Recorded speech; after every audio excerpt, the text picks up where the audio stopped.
Share ମାର୍କେଟର ମୁଖ୍ୟ ଧାରଣାଗୁଡ଼ିକ କ'ଣ? Share ମାର୍କେଟର ପ୍ରଥମ ଧାରଣା ହେଉଛି ସେୟାର ଏବଂ ଷ୍ଟକ୍ସ। ସେୟାର ଏକ କମ୍ପାନୀର ବା ଅନ୍ୟ କୌଣସି ଆର୍ଥିକ ସମ୍ପତ୍ତିର ମାଲିକାନାର ଏକକ। କୌଣସି କମ୍ପାନୀରେ ସେୟାର ରଖିବାର ଅର୍ଥ ହେଉଛି ସେହି କମ୍ପାନୀର ଏକ ଅଂଶ ରଖିବା। ଷ୍ଟକ୍ସ ବହୁତଗୁଡ଼ିଏ କମ୍ପାନୀର ସେୟାର ବା ଏକ କମ୍ପାନୀର ସେୟାରମାନଙ୍କ ପାଇଁ ବ୍ୟବହୃତ ସାମୂହିକ ଶବ୍ଦ।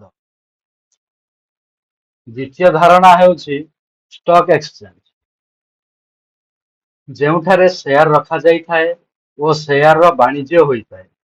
ପ୍ରମୁଖ ଏକ୍ସଚେଞ୍ଜମାନଙ୍କ ମଧ୍ୟରେ New York stock exchange (NYSE), ନାସଡାକ୍, London stock exchange (LSE) ଏବଂ ଭାରତରେ ବମ୍ବେ ଷ୍ଟକ୍ ଏକ୍ସଚେଞ୍ଜ (BSE) ଅଛି। ତୃତୀୟ ଧାରଣା ହେଉଛି ବିନିଯୋଗକାରୀ।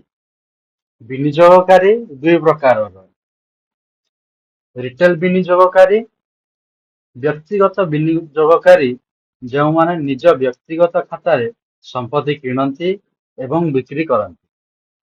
ସଂସ୍ଥାଗତ ବିନିଯୋଗକାରୀ, ମ୍ୟୁଚୁଆଲ ଫଣ୍ଡ, ପେନସନ ଫଣ୍ଡ ଏବଂ ବୀମା କମ୍ପାନୀମାନଙ୍କ ଭଳି ସଂସ୍ଥାଗୁଡ଼ିକ ଯେଉଁମାନେ ଷ୍ଟକ୍ ମାର୍କେଟରେ ବଡ଼ ପରିମାଣର ଧନ ବିନିଯୋଗ କରନ୍ତି। ଧନ୍ୟବାଦ।